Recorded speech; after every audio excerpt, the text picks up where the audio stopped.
Assalamualaikum warahmatullahi wabarakatuh. Perkenalkan, nama saya Kumairo Fatona. Saya dari Prodi Informatika dengan NIM 1918136. Baik, sebelumnya saya memohon maaf kepada yang sedang mendengarkan karena suara saya mungkin sedikit kurang jelas dikarenakan di tempat saya sedang ada hujan besar. Jadi di sini saya ingin melakukan dakwah singkat untuk mengerjakan tugas ilmu dakwah. Jadi judul yang saya angkat yaitu tentang ilmu. Baik, saya mulai aja. Masyiral muslimin rahimakumullah. Ilmu adalah sesuatu yang Allah titipkan kepada kita. Karenanya, kita wajib menjaganya dengan penuh amanah.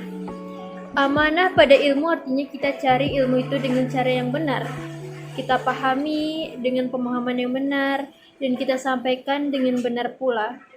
Mencari ilmu dengan cara yang benar artinya mempelajari ilmu itu dari guru yang terpercaya dan memiliki sanad keilmuan yang bersambung kepada Rasulullah SAW. Memahami ilmu dengan pemahaman yang benar artinya memahami ilmu itu sesuai dengan pemahaman para ulama Ahlussunnah wal Jamaah, dan menyampaikan ilmu dengan benar artinya ilmu yang telah dipelajari disampaikan sesuai dengan apa yang disampaikan oleh para ulama, tidak ditambahi, dikurangi atau diselewengkan. Menjaga amanah harta adalah penting, tapi menjaga amanah ilmu jauh lebih penting. Sebaliknya, memperlakukan ilmu dengan tidak amanah, khianat pada ilmu, dampaknya jauh lebih besar dan berbahaya daripada khianat dalam masalah harta. Khianat dalam masalah ilmu dampaknya bisa jauh lebih berbahaya. Khianat dalam masalah harta memang dapat menimbulkan banyak kerugian, tapi kerugian yang diakibatkan hanya bendawi dan duniawi, yang sifatnya hanya sementara. Sedangkan kerugian yang diakibatkan khianat pada ilmu kaitannya dengan ukrawi dan bisa menyebabkan kesengsaraan yang sifatnya abadi di akhirat. Hadirin yang berbahagia, seseorang yang tidak amanah dalam masalah ilmu bisa menjadi sumber bencana bagi orang banyak. Menyampaikan ilmu secara serampangan dan hanya berdasar hawa nafsu adalah salah satu bentuk khianat dalam masalah ilmu. Hal itu dapat menyebabkan banyak orang terjerumus dalam kesesatan. Ribuan bahkan jutaan orang mungkin akan terjatuh ke dalam dosa besar. Dan mungkin saja ribuan orang yang keluar dari Islam dan mati dalam keadaan tidak membawa iman. Hadirin rahimakumullah. Oleh karena itulah kita diingatkan dan diwanti-wanti oleh Allah Subhanahu wa taala agar tidak menyampaikan sesuatu yang tidak kita ketahui. Allah melarang kita untuk mengatakan sesuatu tanpa dasar ilmu dalam firman-Nya. Dan janganlah engkau mengucapkan perkataan tanpa dasar ilmu. Quran Surah Al-Isra ayat 36.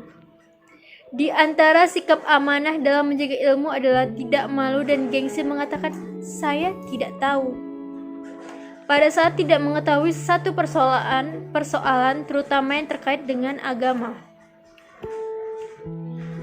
Apa yang dilakukan Imam Malik bin Anas bisa menjadi teladan bagi kita semua. Suatu ketika beliau didatangi seseorang yang membawa daftar 48 pertanyaan. Imam Malik hanya menjawab 6 pertanyaan. Dan sebaliknya beliau mengatakan, saya tidak tahu. Dalam riwayat yang lain, beliau menjawab 16 dan 32 pertanyaan sisanya. Beliau tanpa malu dan gengsi mengatakan, saya tidak mengetahui jawabannya. Imam Malik adalah pendiri mazhab Maliki, guru dari Imam Syafi'i.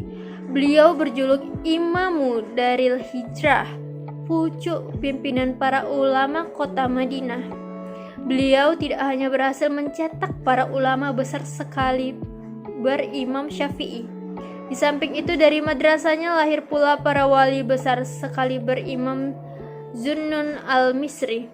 Sauban bin Ibrahim yang salah satu mutiaranya dalam akidah selalu didengarkan dan digaungkan oleh para ulama Ahlus Sunnah wal Jamaah dari masa ke masa. Apapun yang terbayang dalam benakmu, maka Allah tidak menyerupai itu. Jika ulama setingkat Imam Malik saja sama sekali tidak merasa malu dan gengsi mengatakan saya tidak tahu, kenapa kita harus merasa malu atau merasa kehilangan harga diri untuk mengatakan tidak tahu terhadap hal-hal yang memang kita tidak ketahui? Sok tahu, terutama dalam masalah agama, hanya memberikan keuntungan sesat yang sebenarnya tidak ada manfaatnya sama sekali, baik di dunia maupun di akhirat. Sok tahu atau mengaku tahu padahal tidak tahu dalam masalah agama hanya akan menimbulkan kerugian, baik bagi diri sendiri maupun bagi orang lain. Seseorang yang menjawab pertanyaan seputar agama tanpa dasar ilmu akan dijauhi dari rahmatnya Allah, dilaknat oleh para malaikat langit dan bumi, dan terjatuh ke dalam salah satu dosa besar. Baginda Nabi menegaskan, barang siapa berfatwa atau bicara agama tanpa dasar ilmu, maka ia dilaknat oleh para malaikat di langit dan di bumi. Hadis riwayat Ibnu Asakir. Masyiral muslimin rahimakumullah. Janganlah karena malu dan gengsi kepada sesama makhluk, lalu kita tidak malu kepada Allah. Semestinya kita lebih malu kepada Allah daripada malu kepada sesama makhluk.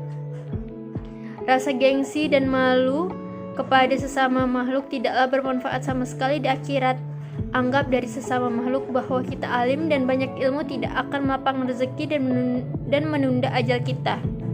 Sebaliknya, jatuhnya harga diri kita dalam pandangan makhluk yang disebabkan kita berterus terang mengatakan tidak tahu dalam masalah agama tidak akan mengurangi rezeki dan mempercepat ajal kita. Allah lah yang memberikan rezeki kepada kita. Rezeki kita adalah dijatah oleh Allah, Sang Maha Pemberi rezeki. Rezeki kita tidak akan bertambah atau berkurang dengan sebab apapun. Ajal kita juga telah tertulis di Lauh Mahfuz, tidak akan bisa dipercepat ataupun ditunda, barang sesaat pun, dengan sebab apapun dan oleh siapapun. Masyiral muslimin rahimakumullah. Demikian ceramah singkat pada siang hari ini yang penuh keberkahan.